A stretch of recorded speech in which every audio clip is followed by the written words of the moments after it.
বুঝলাম যে একটা মুরগিও পাইতাছি না। একটা অটো হইলেও তো চলতো।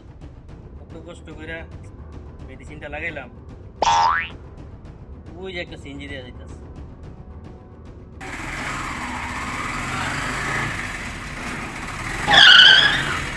খোঁজে মামা, মামা মিরপুর 10 নাম্বার। চলেন যাবো। ভাড়া কত?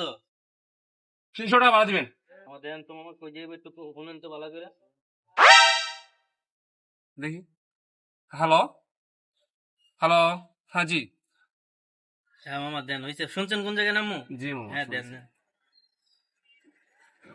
দেন। নামেন তো গাড়িতে। হ্যাঁ বলেন। বলেন। হ্যাঁ মামা, দিয়ে আপনার কি আছে? দেন তো। মোবাইল। হ্যাঁ, মোবাইল টোবাইল দেন তো।